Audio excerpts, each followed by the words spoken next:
Greetings from Arkansas. This is the last video I'm going to be recording here, or these are. I may be able to sneak another one in before we take off around noon today. I'll be back in Appleton on Wednesday and picking up with you on class from there.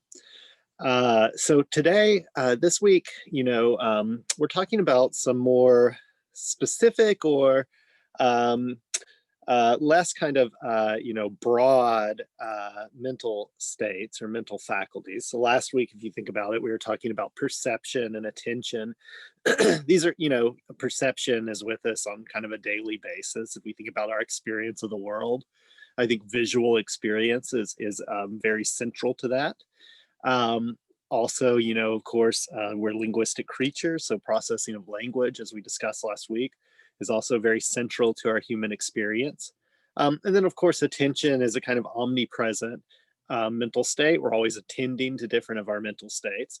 But this week, we're going to be talking about more specialized cognitive capacities that we have. And so we're going to be talking about numerical cognition, um, which is a kind of capacity that humans have to think about numbers, and other animals, some other animals have to think about numbers.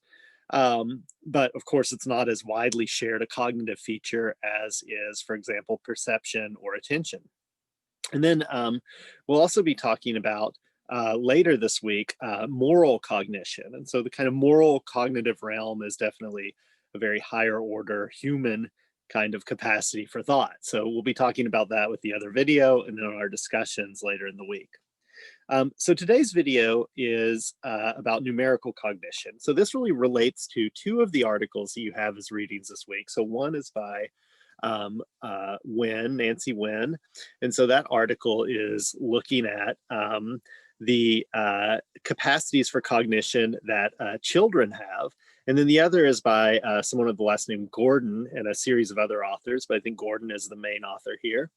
And so what he's looking at is a kind of comparative study of numerical cognition in particularly a group of Brazilian people who do not have a lot of contact with the outside industrialized world.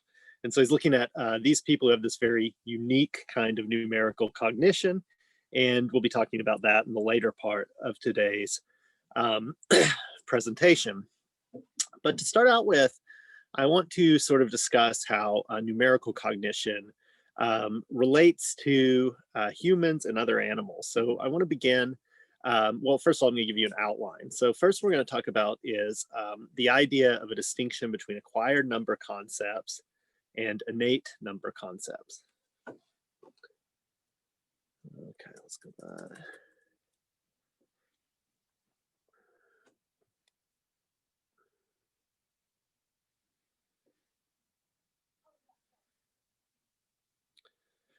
Greetings from Arkansas. This is one of the last videos I'll be recording here before heading back later this afternoon. And I'll be back with you on Wednesday for discussion. Those of you that have discussion with me, the antecessor group, and with the rest of you later in the week. So this week we're talking about some kind of more specialized cognitive capacities than we talked about last week. So if you think about last week, we discussed the idea of perception. So we talked about visual perception and linguistic understanding, linguistic comprehension, a kind of specialized form of perception that humans have.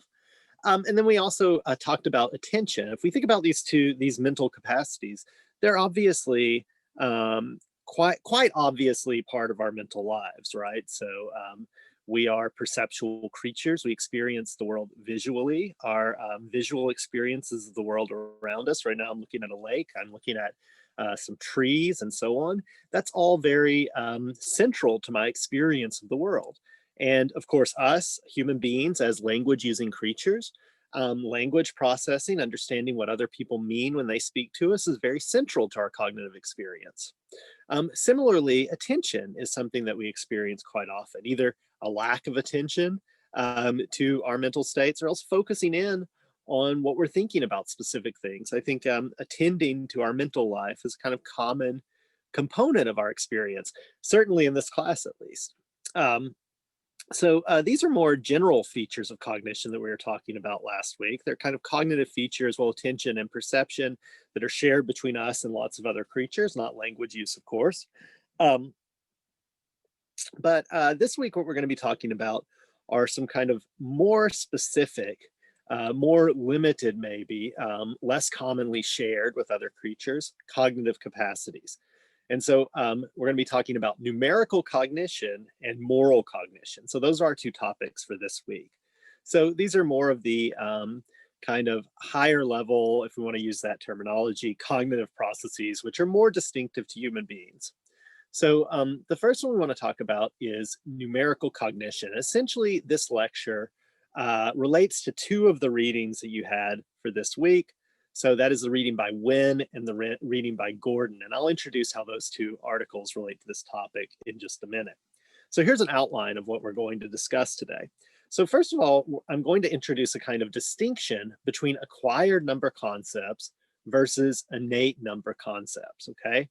So acquired number concepts are simply concepts we get from experience, whereas innate number concepts are concepts that are, in a certain sense, inborn in us, or at least part of our normally developing cognitive machinery, okay? So I'll introduce that distinction more fully in just a moment. We're also then going to talk about something that's not really discussed in detail in either of the articles that you read, but is really, in a certain sense, foundational to both of them. So I want to introduce you to the idea of subitizing, and we'll talk about what that is in just a moment. And then we're going to look at the Wynne article. So we're going to discuss addition and subtraction by human infants. So Wynne is kind of suggesting that our inborn numerical capacities are much broader than we might think, that in fact we are innate adders and innate subtractors. So that's kind of built into our hardwired cognitive capacities. And then additionally, after that, we're going to turn to the Gordon hypothesis. And in relation to the Gordon hypothesis, I'm going to introduce us to the Sapir-Whorf hypothesis. So in introducing the Gordon article, I'll talk about the Sapir-Whorf hypothesis, which is a certain hypothesis about the relationship between our language and the way that we can think. And then after that, we'll turn to look at the evidence that Gordon et al. Present from the Amazonian tribe, the Paraha, which is discussed in the article. Okay, so that's our roadmap for today. Oh, and then finally, sorry, we'll conclude by thinking a little bit about prototypes as a kind of conception of how our concepts work. So we'll talk about that too. Okay, so first of all, this distinction between acquired and innate number concepts.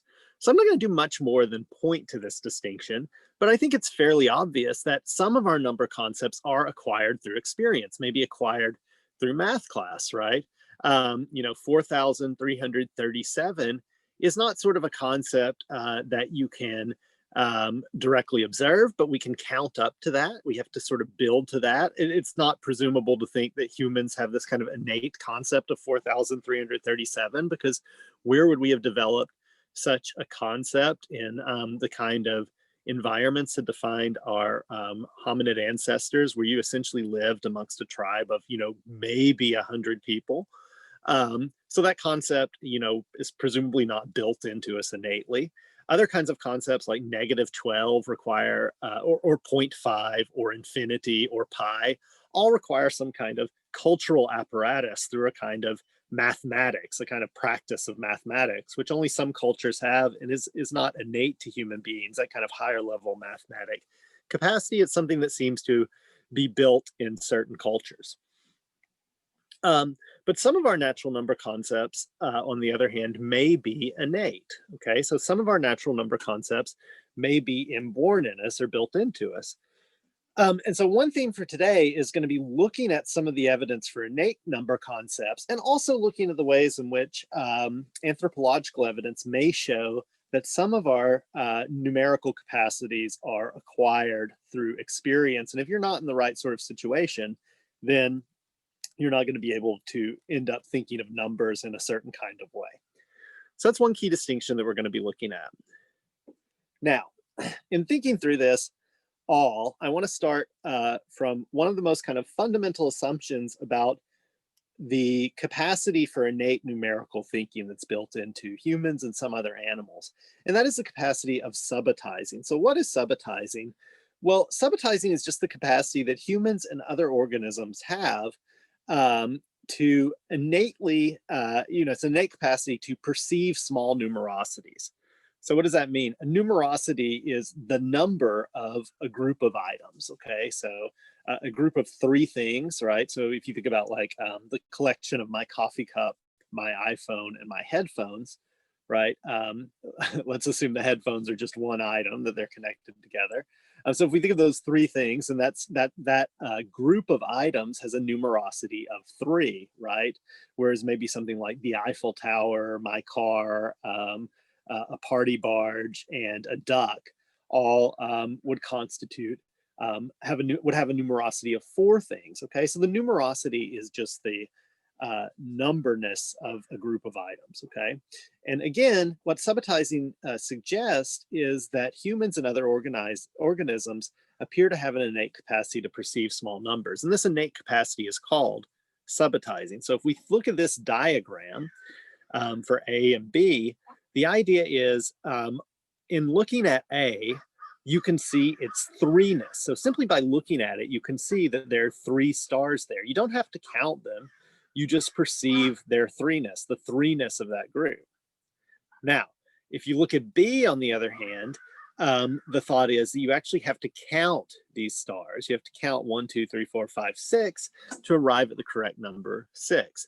So it's thought nowadays that we can simply see the number of items so long as it is 4 or less. Okay, so the idea is that we have a kind of higher order capacity to count numbers, or to count the number of items that are presented to us, but built within our kind of visual system, built within vision itself, is a kind of low number perceiving mechanism that can just see numbers of 4 and below, see that a group is numbered 4 or below. Okay.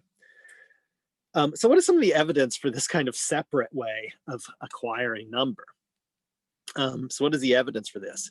Well, essentially there are kind of 4 kinds of evidence for thinking there is this separate innate system for perceiving numbers that is that doesn't rely upon sort of conscious counting. So that evidence is comes from 4 sources. So one of those is comparative psychology. Okay, so as I suggested, this is a kind of more primitive form of approaching number, right? And it's sort of built into vision. And so if this theory is true, then we should expect to see this kind of capacity in other visual systems, other visual organisms. Okay, and there is evidence for this. So we know now that pigeons and jackdaws are able to select for numerosities containing less than 7 at above chance. So they seem to have the same basic kind of capacity for subitizing, but there seems to be even more specialized, right?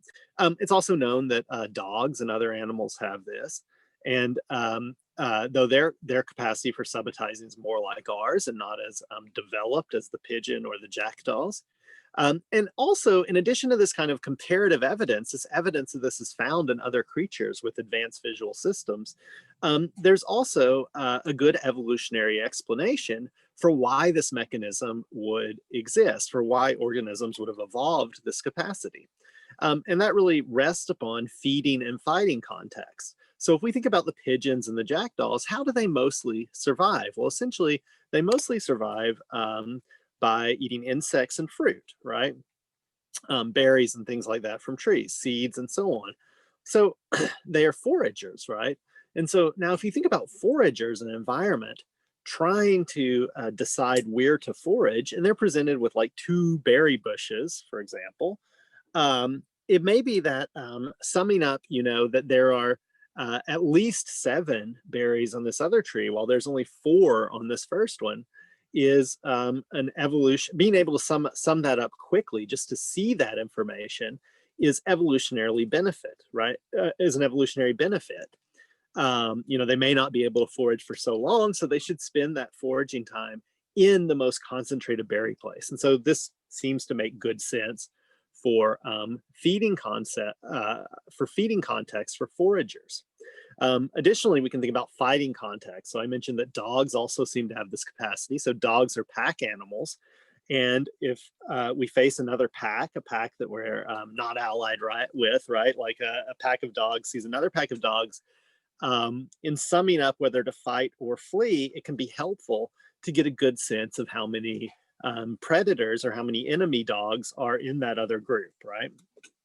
Okay, so it's useful. This would be useful. There's good reason to think this would have been evolutionarily useful in both these feeding and fighting contexts. And indeed, we have evidence of it existing in other animals. So that suggests that this is a kind of more basic perceptual capacity that we have. Additionally, there are lesion studies that suggest that our capacity to subitize is a kind of different neural pathway than our capacity to count. So these examples involve a condition called simultanagnosia. Okay, and so simultanagnosia involves a lesion. There's actually two underlying conditions. One is more mild and one is more severe. But essentially the kind of simultanagnosia that you have results from where the specific lesion or damage to your brain is located. These aren't, lesion studies where they lesion a human being's brain, of course. These are the result of strokes or other kinds of conditions that cause damage to the brain. And so sometimes when these occur, the damage is in the occipital lobe, the lobe at the back of our brain that is central to vision. And in some cases in which people have occipital lobe lesions, they are unable to differentiate objects in their visual field, right? So instead of seeing like 6 items in front of them, they'll see them all as kind of a singular conjoined item in some way. They can't differentiate them as being separate from one another. Simultanagnosia is a very debilitating disease. If someone has it, they're unable to count the number of items in their environment because they're not able to differentiate them from one another. And our capacity to count relies on our capacity to separate 1 from 2 from 3 and so on. But even people with this condition are still able to perceive small numerosities of 4 and below. So what this suggests is that there's a kind of separate pathway for subitizing that is different or realized by different mechanisms than the mechanisms that realize our ability to count. Okay, so those are two pieces of evidence for subitizing. The infant studies by Nguyen and then the cross-cultural studies by Gordon that we're going to talk about in some ways relate to subitizing. They're not really evidence for it in a certain sense, but we're going to talk about them as being related to this. So Nguyen's studies in particular look to extend the kind of innate numerical capacities built into humans. In effect, what Nguyen wants to suggest is that human beings not only have an innate capacity to perceive small numerosities, she wants to suggest that we also have an innate capacity to add and subtract small numerosities, okay? So she wants to argue that addition and subtraction are innate human capacities, which would be a very surprising result. What is her evidence for this claim? Well, essentially, and I think this sort of builds on, hold on just a minute. I think that, in thinking through this, we should be thinking about how developmental psychology contributes to cognitive science, because this is a series of studies that Nguyen conducts in developmental psychology. So how does Nguyen argue for this claim that addition and subtraction are innate to human beings? Well, in effect, what she does is she uses these infant studies, which are a variety of what's called looking time studies, okay? So looking time studies are studies that rely on the assumption that infants stare longer at surprising or unexpected stimuli in their environment, right? So if you present a baby with something that they totally expect, they'll just look at it for a moment and turn away. But if it's something that's surprising to them, they'll look at it longer, okay? So this is kind of a basic assumption that's built into human infant studies. And we can talk about this assumption more when we get together later in the week if you're interested in the validity of this method or so on. But that is the kind of underlying assumption that human infants look at objects that are more surprising to them for longer, okay? And so these are looking time studies on infants that are 4 to 5 months old. So just to let you know, these are infants who I think basically have just acquired, like sort of neck control, so they can move their head around. They do have object permanence at this stage. It was originally thought that infants don't acquire object permanence until later, but some studies have shown now that actually infants have object permanence from quite early on. And then also, these infants are not using language, right? So babies generally start babbling around 6 months old, and that's sort of the first sign of some kind of language comprehension. We don't get word use until up around a year, and then, word comprehension until up around a year. And then the first instances of using noun and verbs usually occurs around a year and a half. So these infants are quite earlier than language using. So that's important because obviously they've not gotten explicit instruction on addition and subtraction, right? So these are a series of looking time studies, again, on 4 to 5 months old. So in the first two studies, and these are just a study and then a replication of that study on slightly younger children, what Wen does in her studies is she has infants observe 1 or 2 toys, okay? This is the series of events here. So she's doing a study either to see if they can perceive 1 + 1 = 2, or to see if they can perceive 2 - 1 = 1. Okay. So infants observe either 1 or 2 toys to begin with. A screen then goes up and occludes the 1 or the 2 object.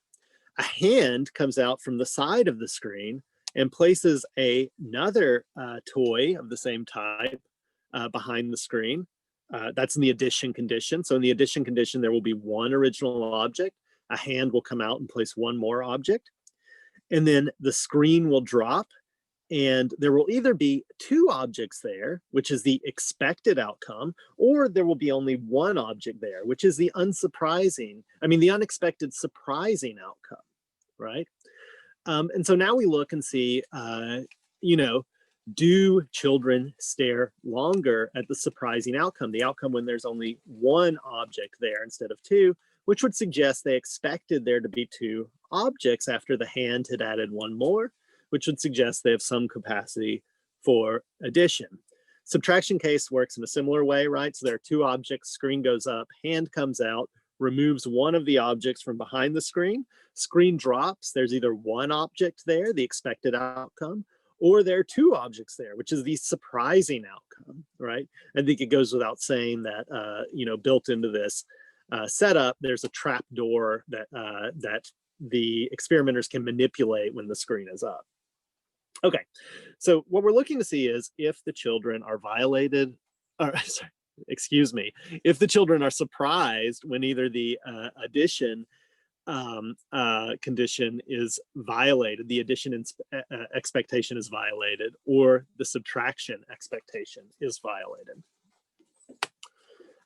Okay, and so what happens? Well, what happens is we're using the looking time as a dependent variable here. So how long do the infants look at the impossible versus the possible scenario, the surprising versus the expected scenario? And so what Wen finds is that infants look longer at unexpected events than expected ones.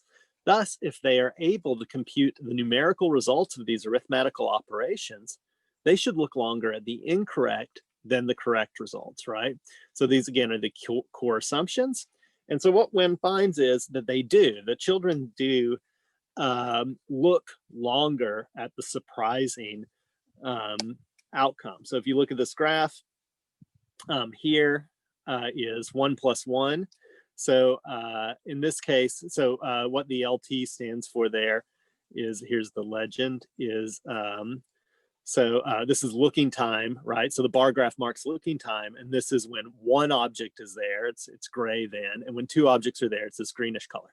So what we have is, I might have gotten those wrong, again, I'm colorblind. So what we have here is 1 + 1, right?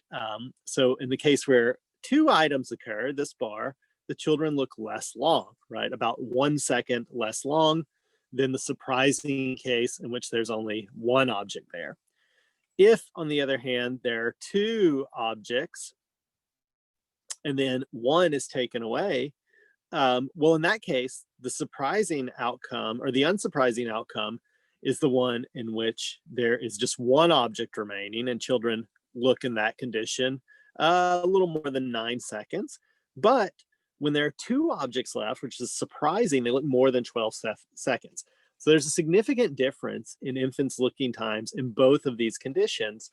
And this suggests that infants are surprised when the scenario violates expectations about addition and subtraction, which suggests that children have a capacity for addition and subtraction innate to them, 4 to 5 month old infants. The third study is kind of an attempt to reply to a possible objection that people might have to this study. So there might be a question, right? I mean, Wynne originally suggests that children are able to compute the precise results of simple arithmetic. But we might ask, well, are they actually able to do that? Are they actually able to compute the precise results of simple arithmetic? That is, are they expecting 2 when you have 1 item and 1 other item is put out?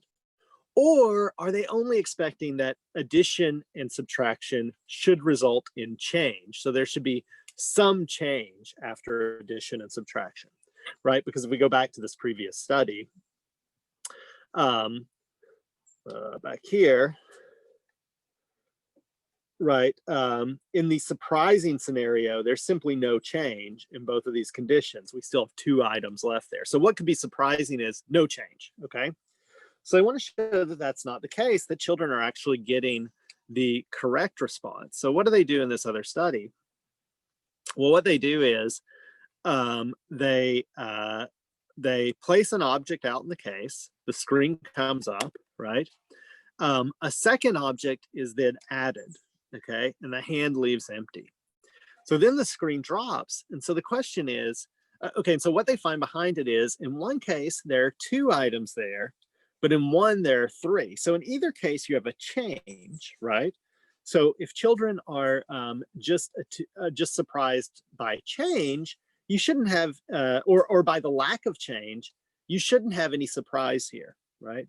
Again, if the children in the previous studies were really reacting with surprise because there was no change when they expected a change, then you should not get any difference between these 2 conditions, because in both conditions, there's been a change from the original condition, right?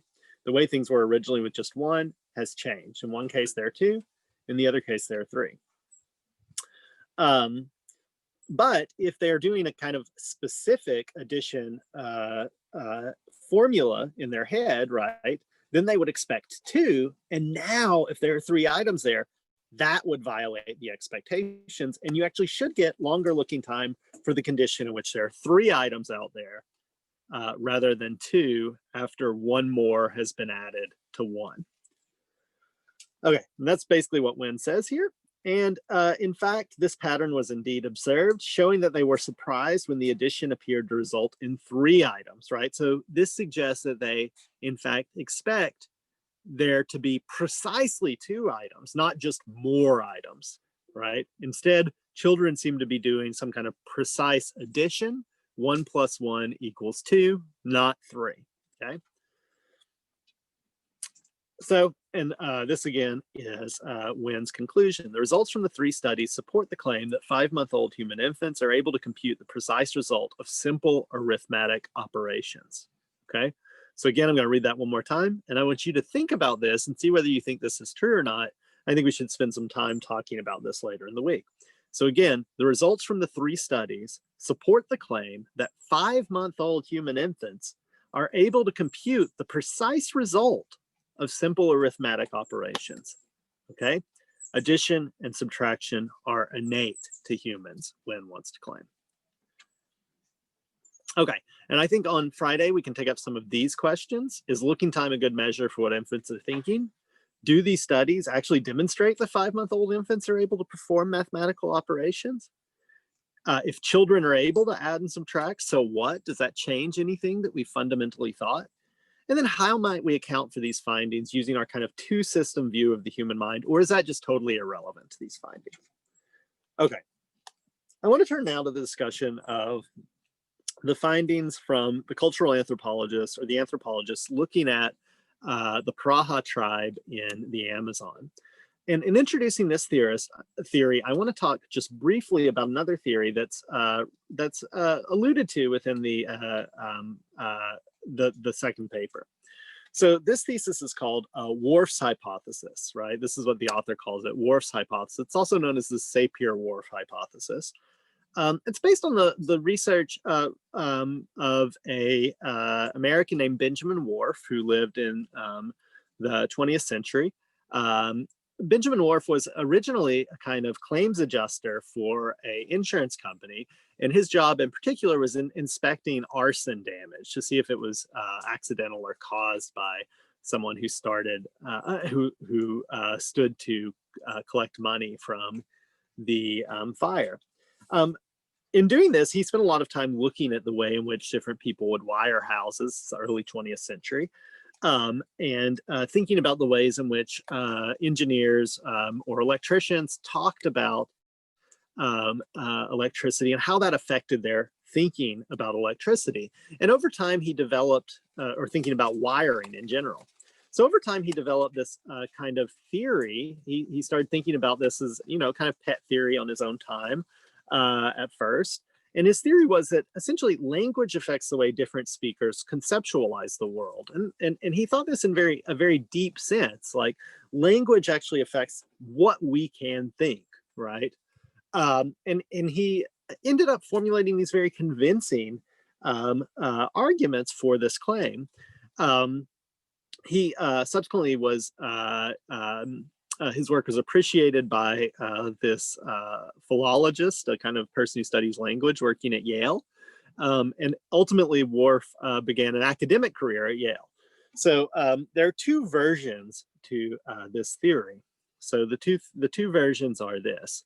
Okay, so Whorf's hypothesis, the hypothesis that language affects the way different speakers conceptualize the world, might be construed as follows. It might be construed as suggesting that linguistic categories influence our patterns of thought and behavior. So the kind of language in our community leads us to think about different topics, to spend more time thinking about certain things. And this seems pretty obvious. I mean, if people in your community always talk about hoeing different rows of vegetables or whatever, your thought is going to be more likely to be brought in the direction of thinking about those things yourselves, right? What those around us or the kind of features of our language in some way feature the things that we can think about, right? So that's just a fairly obvious kind of feature, I think, the kind of weak version of Whorf's hypothesis. But then we can also think of there as being a kind of stronger version of this. And this theory suggests that language can actually determine the nature and content of thought. So it's not only that it can influence us, but that actually people who have different languages can sometimes have a capacity to think different thoughts from one another, right? So, I mean, maybe a toy example here is if we think about the kind of thoughts about like Inuit languages or other languages of people that live in the far north, it's sometimes suggested that these have like subtle distinctions between different kinds of snow, right? So they can refer to different snows in different ways. That's not something that is a part of our kind of language. We don't tend to distinguish these different kinds of snow so much. And so it may be that this capacity of the language to have these different names for different types of snow allows the people who speak this language to actually think different thoughts about the way the world is, to actually think of snow in different ways, and maybe even expect different features to happen in the world, and so on. Usually at this point in the class, I would take a moment to ask for your examples of this. And usually students have very good examples of ways in which language use differences across different languages, particularly bilingual students.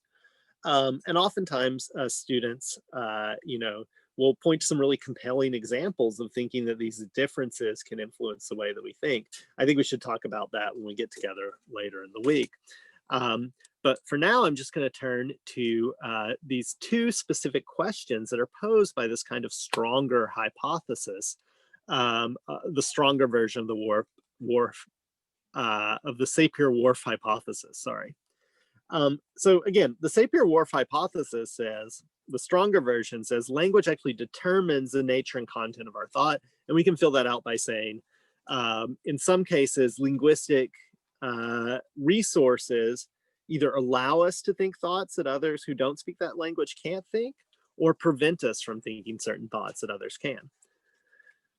Okay, so there are two parts posed by this stronger version of the hypothesis. So the two questions are, first of all, one relates to incommensurability, which is just the question of whether there are terms that exist in one language that cannot be translated into another, right?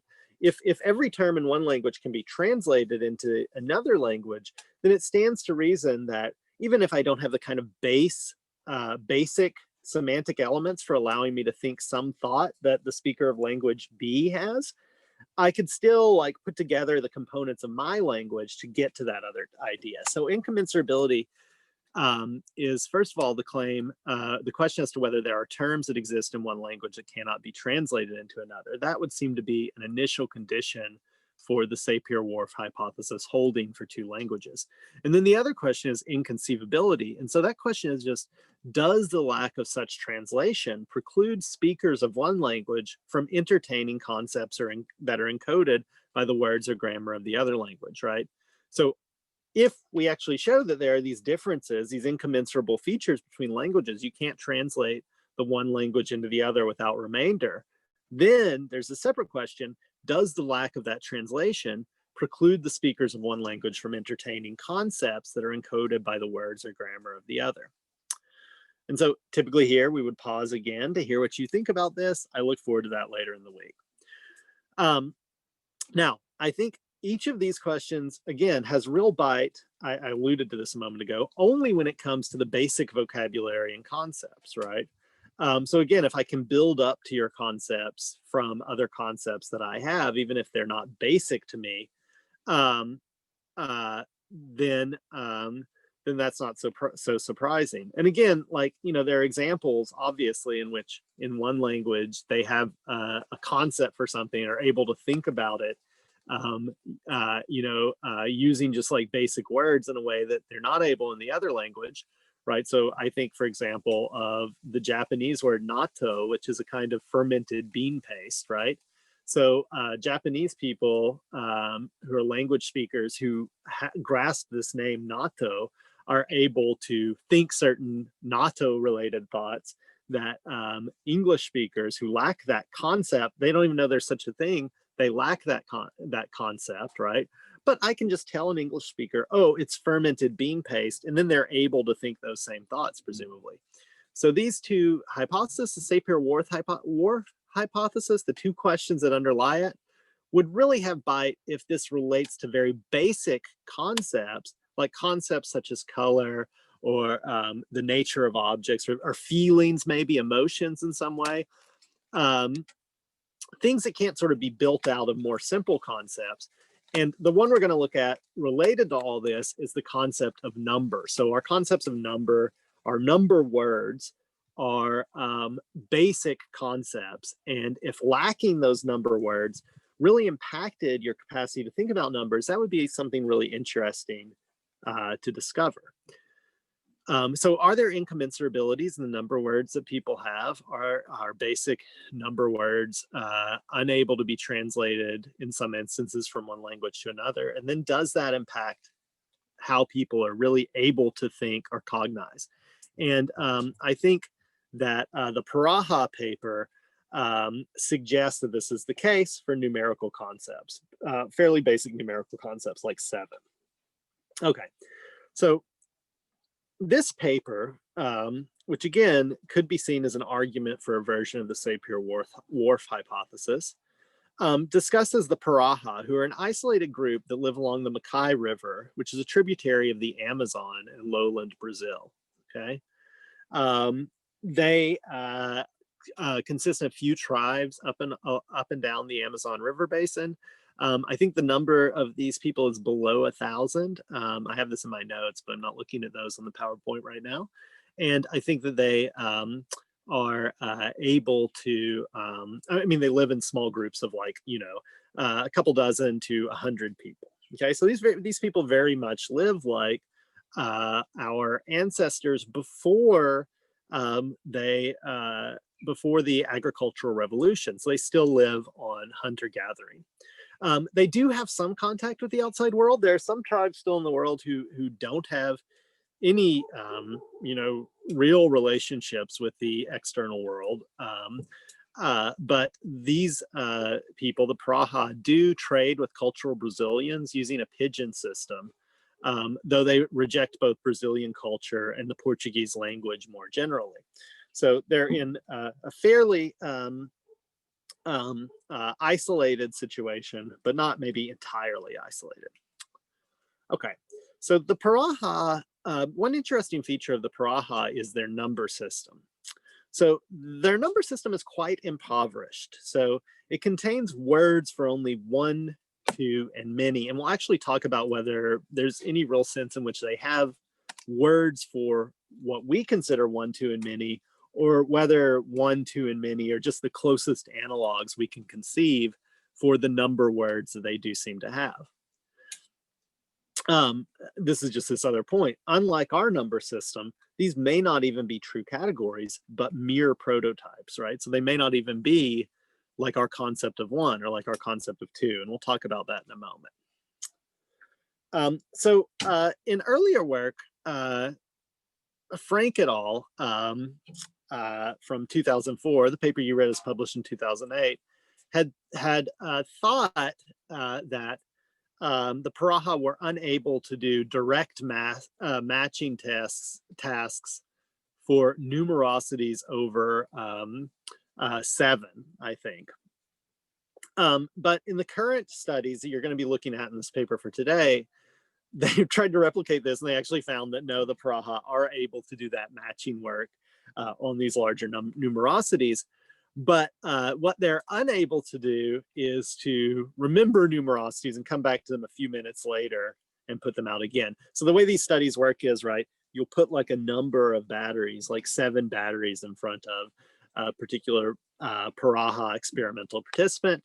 And then in the direct match task, they'll take they have a bunch of matchsticks, and they'll take like the matchsticks and have to match them out to the number of batteries. Now, they've found that they're able to do this, but if you then ask them later on to place out as many matchsticks as there were batteries before, after a few minutes, they're no longer able to do this. So what the authors end up suggesting is that that number concepts are a kind of cognitive artifact, and this should remind you of the external mind readings that we did earlier. They're a kind of tool for thinking that, or number words are a tool for thinking that some languages have introduced and some have not, and that this actually affects thinking. And so my question to you is, does this actually show support for the Sapir-Whorf hypothesis or not? And I want you to consider that before we get together later in the week in your groups, in your homework, and so on. Okay, so that's the basic study. I want to give you a brief aside about prototype concepts now, okay? Because this article actually suggests that even though, we might think of the Paraha as having these concepts of one, two, and many, they're actually quite different from our concepts of one and two. The number concepts they have are quite different than our concepts of one and two, in the following sense, that they are prototype concepts, okay? And by the way, one, two, and many, the thought here is like, they have a basic number for referring to one thing, a basic number for referring to two things, although this is going to be violated in just a second. And then everything else that goes beyond two is referred to as many, okay? But what the article that you've read for today suggests, or for this week suggests, is that these concepts may actually be quite different from our number concepts. They may be prototype concepts. So what is a prototype concept, okay?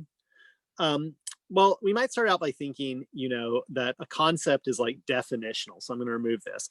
So for a long time, particularly in the West, in philosophy, philosophers thought of concepts as being kind of definitional, and they thought of their work as trying to identify what the kind of definitional features of a concept were.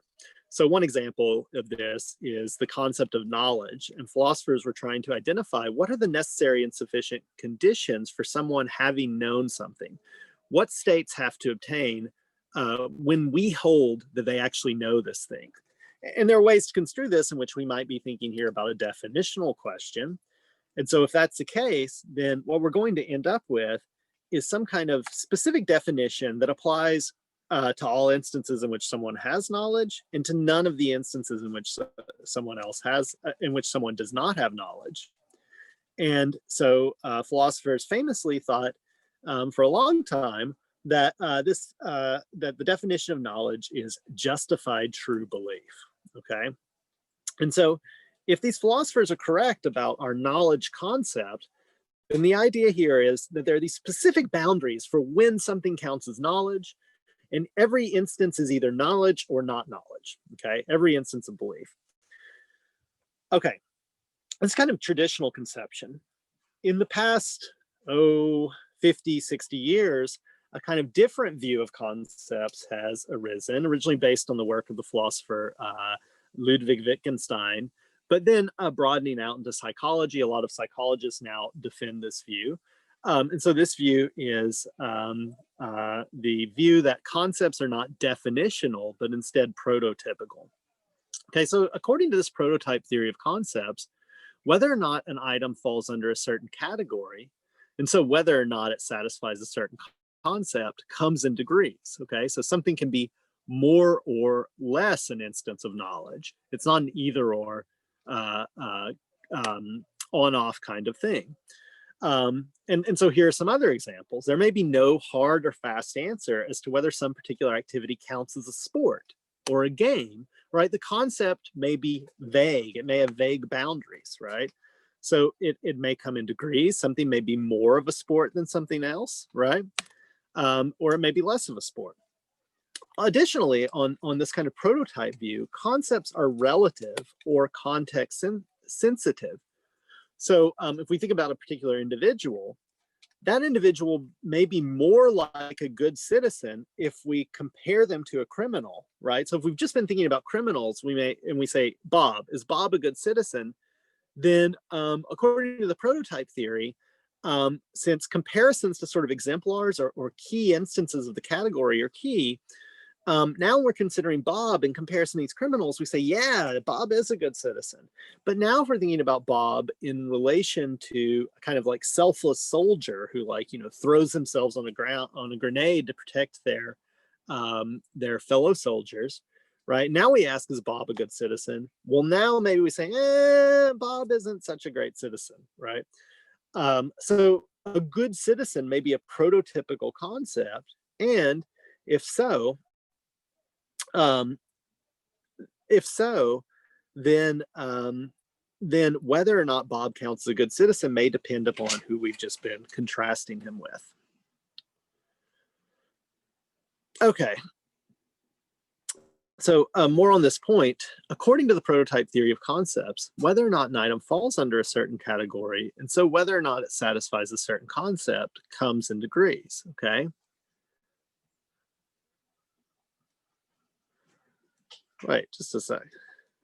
This is the same thing again. Sorry about that, y'all.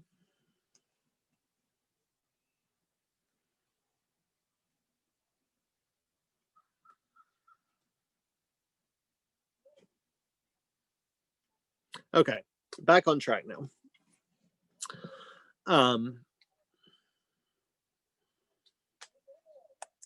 Okay, so right, if we think about this, all right, so if we have prototype concepts, we might have prototype concepts like for sports, right? So whether something counts as a sport comes in degrees, right? Hockey is a paradigmatic sport. Basketball may be a paradigmatic sport. Now, if we think about like shot put, right? Well, that too is a paradigmatic sport. But if we think about like, what I meant was trap shooting. So where they fire a thing out into the distance and you shoot it with a gun. Is that a sport? Well, sort of. Like we don't have a hard and fast definition for sport. It's not as close to being a sport as those other things, but it's in some way in the domain. But if we've just been thinking about chess 5 minutes before, then we may say, yeah, trap shooting is a sport. Okay. So it seems like concepts like sport are prototypical concepts in our language, but within our language, the concepts for 1, 2, 3, 4 are not prototypical concepts. Something can't be more or less 2. It is either 2 items or it's not. It's a hard and fast line. I don't think this thing counts more as an instance of 2 things because I've just been considering 7 things and it happens to be 3 things, right? That would be the kind of feature you would expect if number concepts were prototypical. And indeed, it seems like the number concepts of the Paraha do operate in this prototypical way. Okay, so again, in English, numerosity either is one thing or it's not. There's no sort of vaguely one thing. Likewise, there are either 2 things or not. But in the Paraha words for 1 appear to also be applicable to 1-like numerosities. And likewise for 2, their number for 2 can be applied to 2-like numerosities, okay? So this is a weird feature. So like this item may count as 2 right now, right? If I'm just considering it independently of any context, so I'm a Paraha.